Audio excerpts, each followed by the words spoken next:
ഇതിന് നിറമില്ല, മണമില്ല, രുചിയില്ല, രൂപമില്ല. എന്നാൽ ഇന്ന് നമ്മൾ നോക്കുവാൻ പോകുന്നതും അതിലേക്കാണ്.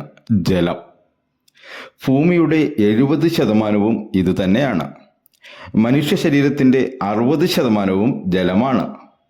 നമുക്ക് ചുറ്റും നമ്മുടെ ഉള്ളിലും ജലം എന്ന ഈ സംയുക്തം കാണപ്പെടുന്നത് ദ്രാവക രൂപത്തിലാണ്. സൗരയൂഥത്തിലെ മറ്റ് ഗ്രഹങ്ങളിൽ ഇതിൻ്റെ പൊടി പോലുമില്ല.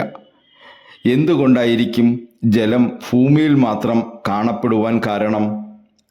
അതും ഇത്രയധികം?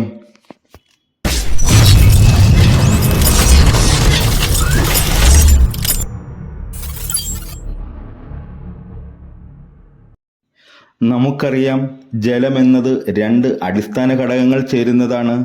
അതിലൊന്നാണ് ഹൈഡ്രജൻ. ഇതാണ് മൂലകങ്ങളിൽ വെച്ച് ഏറ്റവും ഭാരം കുറഞ്ഞത്. മറ്റൊരു പദാർത്ഥമാണ് ഓക്സിജൻ. എന്നാൽ ഹൈഡ്രജൻ ഭൂമി ഉണ്ടായ കാലം മുതലേ ഉള്ളതാണ്.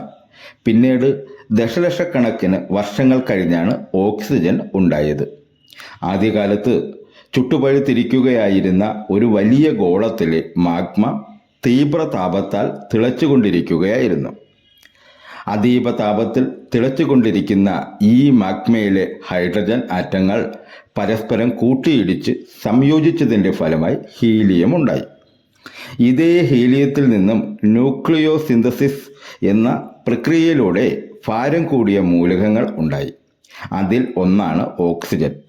കാലക്രമേണ ഉണ്ടായ നക്ഷത്ര വിസ്ഫോടനത്തിൻ്റെ ഫലമായി ഈ ഭാരം കൂടിയ മൂലകങ്ങൾ സൂപ്പർ പവകളായി മാറി.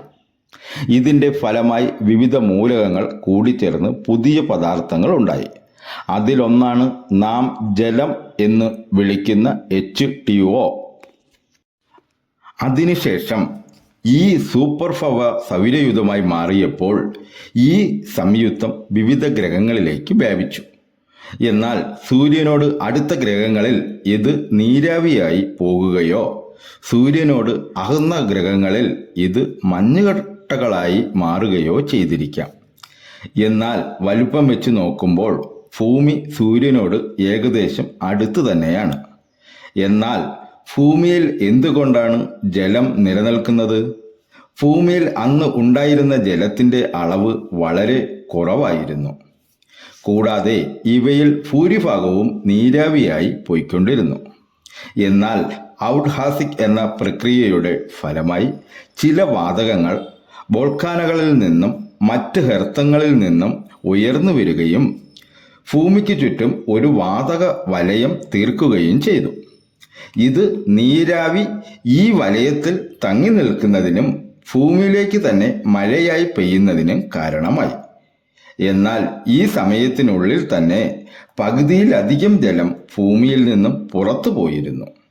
അപ്പോൾ എങ്ങനെയായിരിക്കും ഇന്ന് ഭൂമിയുടെ 70% ജലമായത്? ഇത് പ്രപഞ്ചത്തിലെ ചില ഉൽക്കകളിൽ നിന്നുമാണ് വന്നതെന്നാണ് ചില വിദഗ്ധർ പറയുന്നത്. എന്നാൽ ഈയിടെ ഇറങ്ങിയ പഠനങ്ങൾ സൂചിപ്പിക്കുന്നത് ഈ വാദം തെറ്റാണെന്നും ഭൂമിയിൽ അതിൻ്റെ ഉൽപ്പത്തി മുതൽ ജലം ഉണ്ടായിരുന്നു എന്നുമാണ്. പക്ഷേ ഈ വാദം അത്ര വിശ്വസനീയമല്ല.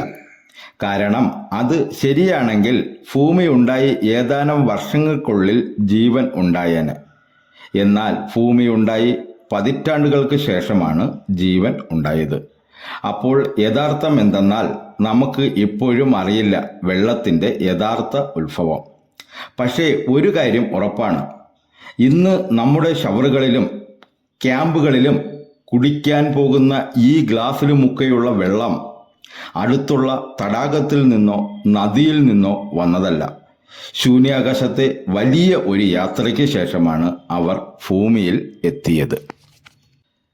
എൻ്റെ ജലത്തെപ്പറ്റിയുള്ള ഈ വീഡിയോ എല്ലാ കൂട്ടുകാർക്കും ഇഷ്ടമായി കാണുമെന്ന് ദൈവനാമത്തിൽ വിശ്വസിച്ചു കൊള്ളുന്നു. എൻ്റെ ചാനൽ പുതിയതായിട്ട് കാണുകയാണെങ്കിൽ ചാനൽ സബ്സ്ക്രൈബ് ചെയ്യുക, ലൈക്ക് ചെയ്യുക, ഷെയർ ചെയ്യുക, കമൻറ്റ് ചെയ്യുക. നിങ്ങളെ അഭിപ്രായങ്ങൾ കമൻ്റായി രേഖപ്പെടുത്തണമെന്ന് വിനയത്തിൻ്റെ ഭാഷയിൽ അഭ്യർത്ഥിച്ചു കൊള്ളുന്നു. ഇനി അടുത്ത ഒരു വീഡിയോയുമായി നമുക്ക് അടുത്ത ദിവസം കാണാം കൂട്ടുകാരെ. അടുത്ത ഒരു വെറൈറ്റി വീഡിയോയുമായി നമുക്ക് ഇനിയും കാണാം.